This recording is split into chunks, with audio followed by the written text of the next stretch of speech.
जय हिंद, वंदे मातरम। दोस्तों, आजकल जो बहुत चर्चा का विषय बने हुए हैं धीरेन्द्र कृष्ण गर्ग। तो बागेश्वर धाम करके कोई जगह है जहाँ से ये प्रवचन देते हैं। मैंने भी इनको सुना, मैं उतना ज़्यादा इनको नहीं जानता हूँ, पर मैंने इनके वीडियो देखे और कुछ लोगों ने मुझे बोला कि आप बागेश्वर धाम के ऊपर भी वीडियो ज़रूर बनाएं। तो इसी वीडियो को मैं आपके लिए सामने लेकर आया हूं और एक बढ़िया मेरे को इंटरव्यू वीडियो मिला।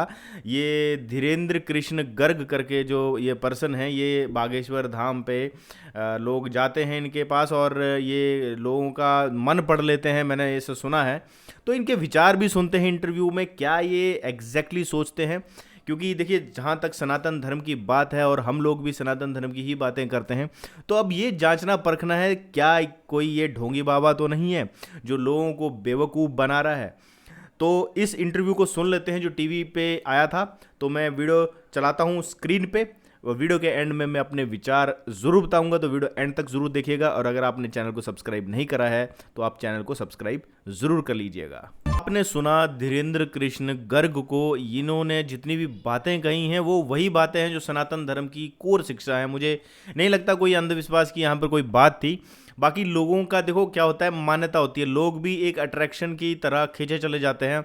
और जैसे कि उन्होंने बताया कि इनके पास जो बहुत सारे फॉलोअर आ रहे हैं, बहुत सारे लोग जो है अपनी जो दुख दर्द है उसको लेकर इनके पास जाते हैं और ये उसका किस तरह से निदान करते हैं। लेकिन चलो, एक आस्था की तो बात होती है, क्योंकि देखिए हमारे जो सनातन धर्म है उसमें जो हमारे देवता हैं उनमें जो है वो जितने भी ये अवतार हुए हैं, हनुमान जी को भी रुद्र का अवतार कहा जाता है। रुद्र जो 11वें अवतार हनुमान जी कहे जाते हैं।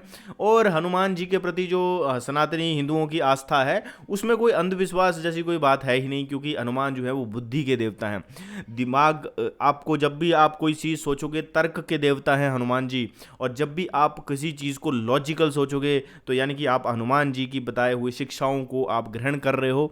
तो इसमें कहीं भी अंधविश्वास वाली बात तो मुझे नहीं लगी। दूसरा, इन्होंने बहुत अच्छी बात कही जो अक्सर सनातन धर्म की मेन शिक्षा है, वो ये है कि सनातन धर्म जो है मानव मात्र की बात करता है। इन्होंने खुद को कहा कि सबसे पहले हमारे लिए मानवता है, सबसे पहले इंसानियत है, उसके बाद फिर हम सनातनी हैं, फिर हमारे जो देश धर्म की बात आती है। और इन्होंने एक और पॉइंट यहाँ पर रखा कि आत्मरक्षा के लिए जो है वो आपको अगर हथियार उठाना पड़े तो वो गलत नहीं है। और ये हमारे कॉन्स्टिट्यूशन में भी लिखा हुआ है। और इन्होंने कहा कि जैसे आपको अगर आत्मरक्षा करनी होती है, कि हमारे भी सनातन धर्म में लिखा हुआ है कि आप हथियार जो है वो 4 चीज़ों के लिए उठा सकते हो: देश के लिए, अपने धर्म के लिए, स्त्री रक्षा के लिए और आत्मरक्षा के लिए। तो आत्मरक्षा के लिए जब भी आप हथियार उठाते हो तो वो गलत नहीं है। आत्मरक्षा का मतलब है जब आपके ऊपर ऐसा नहीं कि आप अपने हथियार उठा लिया और आप सबको डराते फिर रहे हैं, अरे मैं तो डाउन हूँ, अरे अपने को हफ्ता देने का, नहीं तो अपन तेरे को मार देगा। ऐसा नहीं, ये वाला आत्मरक्षा नहीं होती। आत्मरक्षा का मतलब ये है कि जब आपके ऊपर कोई मुसीबत आती है, जब आपको लगता है कि आपकी जान आपका खतरे पे है, तब आप जो है वो अपना हथियार उठा सकते हो। ये अलाउ है, हमारा कानून भी कहता है कि जब सबूत दिए जाते हैं तो ये कहा जाता है कि आत्मरक्षा के लिए ये चीज़ की गई है। और वो फिर सबूतों के और गवाहों के आधार पर वो प्रूफ भी करना पड़ता है। तो कानून को अपने हाथ में नहीं लेना चाहिए। इन्होंने बिल्कुल क्लियर कहा, बुलडोजर से किसी की हत्या थोड़ी होती है। बुलडोजर से तो आपको पता है क्या होता है, जो इलीगल कंस्ट्रक्शंस होते हैं वो तोड़े जाते हैं बुलडोजर से।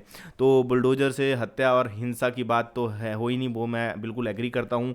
दूसरा, इन्होंने कहा कि चारों वर्ण जो है वो हमारे अंदर है। सनातन धर्म की शिक्षा है कि ब्राह्मण, क्षत्रिय, वैश्य और शूद्र, ये चारों वर्ण हमारे अंदर है। और शूद्र का मतलब अछूत नहीं है। अभी भी अपने दिमाग से ये चीज़ें निकाल दो।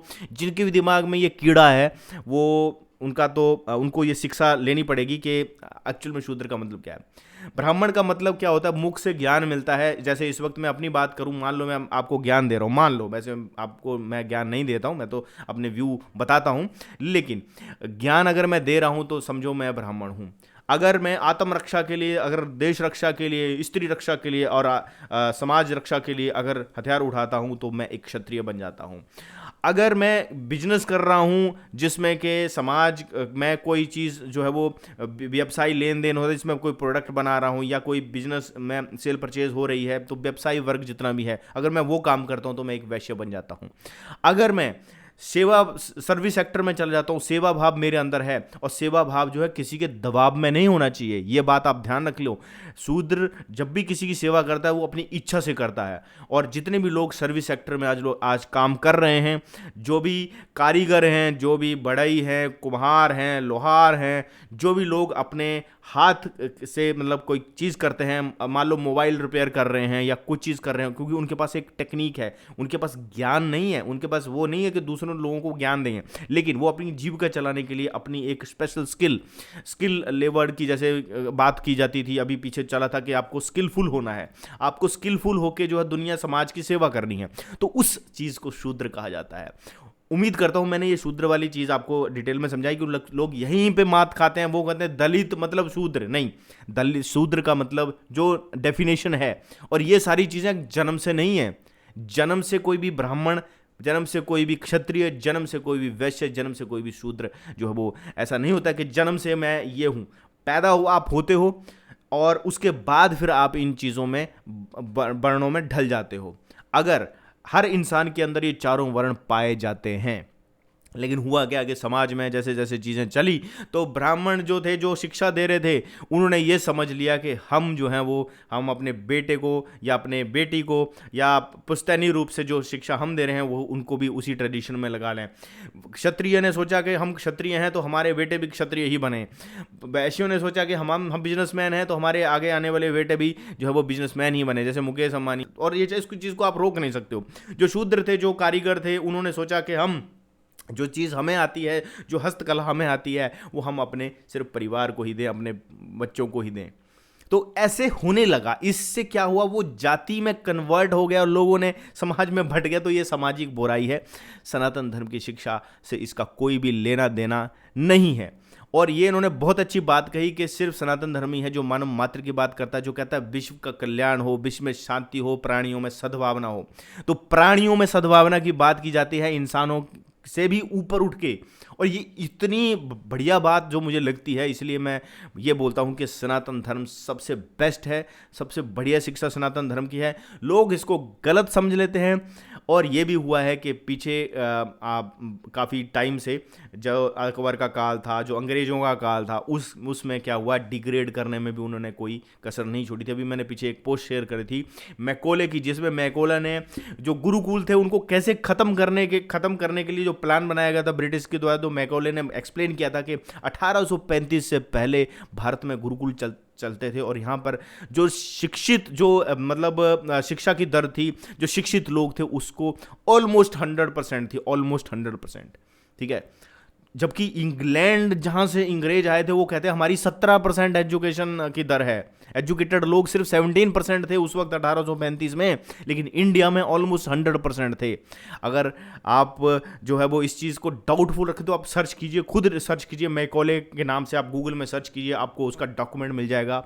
उसके दस्तावेज अभी भी आपको ऑनलाइन भी मिल जाएंगे, आप कहीं भी उसको पा सकते हो। तो कहने का मतलब ये है कि सनातन धर्म की जो शिक्षाएं थी, और अभी ये कुछ कहते हैं लोग कि भाई तुम्हारी किताबें तो नालंदा में जल गई थी। नालंदा एक लाइब्रेरी थी, वो धर्म की किताबें नहीं थी वहाँ पर एजुकेशन की किताबें थी, क्योंकि वो एक यूनिवर्सिटी की तरह थी। आप एक यूनिवर्सिटी की एक बहुत बड़ी लाइब्रेरी है और उसको कोई खिलजी नाम का लुटेरा आता है और वो उसको जला के राख कर देता है, तो वहाँ पर कोई धर्म की किताबें नहीं थी, वहाँ पर एजुकेशन, पढ़ाई होती थी। वहाँ पर गुरुकुलों में पढ़ाइयाँ होती थी। जो गुरुकुल किस तरह से चलते थे, इसके लिए मैं एक वीडियो लेके आऊँगा, आप उसको बहुत ही डिटेल से समझिएगा कि किस तरह से गुरुकुल जो चलते थे और एजुकेशन इंडिया में ऑलमोस्ट 100% कैसे थी 1835 से पहले। तो मुगल काल में भी जो है वो जो सनातन धर्म की किताबों में मिलावट की गई थी। मनुस्मृति को तो पूरी तरह से मतलब ऐसे मिलावटी कर दिया गया। तो मनुस्मृति अगर आप पढ़ रहे हो तो विशुद्ध मनुस्मृति ही पढ़िएगा। उसमें डॉक्टर सुरेंद्र ने क्लियर लिखा हुआ है कि कौन कौन से जो है प्रक्षेपित श्लोक हैं। वेदों में, ये तो महाभारत में भी इन्होंने जो है मिलावटें करी हैं। अभी रामायण में भी आपने देखा ये लोग मिलावट कर देते हैं। मतलब अगर कहीं पे एक चैप्टर है, उस चैप्टर में मान लो 18 अध्याय हैं, मान लो उस 18 श्लोक हैं, तो उसमें क्या होता है 19, 20, 21 वो अलग से ऐड कर देते हैं और बोलते हैं चैप्टर नंबर 1 मान लो, चैप्टर नंबर 1 में अगर 18 ही श्लोक हैं तो वो बोलते हैं चैप्टर नंबर 1 का 19वें श्लोक में देखो तुम्हारे सनातन धर्म में लिखा हुआ है मांस खाना, तो 19वां श्लोक मेन उसमें है ही नहीं। ठीक है, उसमें सिर्फ 18 ही हैं। तो ऐसी चीज़ों इन्होंने ऐड बीच में करी है। दूसरा, ट्रांसलेशन भी गलत किए हुए हैं। संस्कृत हर किसी को आती नहीं है, तो संस्कृत के ट्रांसलेशन भी गलत है। मुझे लगता है धीरेन्द्र जी ने जो चीज़ें कही हैं वो कहीं से भी मुझे नहीं लगता कि अंधविश्वास वाली कोई चीज़ है। और इन्होंने ये बहुत अच्छी चीज़ कही कि विश्वास और अंधविश्वास ये वैसे ही हैं जैसे दिन और रात। अगर लाइट है तो अंधेरे की वैल्यू तभी है जब लाइट है, और लाइट की वैल्यू तभी है जब अंधेरा है। तो दोनों चीज़ें जो है वो आपस में मिलजुल करती हैं। यहाँ तक ठीक है, इससे ज़्यादा अंधविश्वास नहीं होना चाहिए। अंधविश्वास ऐसा होता है कि गलत चीज़ को भी आप सही मान के चलो, वो होता है अंधविश्वास। अगर हम भी मानते हैं कि हनुमान जी जो थे वो बुद्धि के देवता थे, और हनुमान जी जो थे बलशाली थे, और उनको लेकर लोग जो है वो अपनी एक्सरसाइज करते हैं। हनुमान जी से मेन जो पहलवान होते हैं ज़्यादातर वही हनुमान जी को पूछते हैं, और वो अपनी जब भी जैसे एकलव्य था, एकलव्य ने गुरु द्रोणाचार्य की मूर्ति बनाई और उस मूर्ति को सामने रख कर उसने वो धनुर्विद्या सीख ली। तो अगर किसी का भला हो रहा है उससे तो कोई नुकसान नहीं है। हनुमान जी को लेकर कोई कत्ल नहीं कर रहा है, हनुमान जी का नाम लेकर कोई किसी को मार नहीं रहा है कि ए मेरे हनुमान को नहीं पूजा मैं तेरे को मार दूंगा, ऐसा नहीं होता है सनातन धर्म में। मेरे राम की अगर तू पूजा नहीं करता है मैं तेरे को मार दूंगा, ऐसा नहीं होता है सनातन धर्म में। अगर होता है तो आप बताइए कमेंट बॉक्स में। दोस्तों ये वीडियो था, उम्मीद करता हूँ आपको ये वीडियो पसंद आया होगा। तो इसी के साथ दोस्तों वीडियो समाप्त करता हूं, और वीडियो का अंत में उसी वर्ड के साथ करता हूं जो उन्होंने भी अपने वीडियो में कहा है कि विश्व का कल्याण हो, प्राणियों में सद्भावना हो, विश्व में शांति हो। जय सत्य सनातन, जय श्री राम, वंदे मातरम।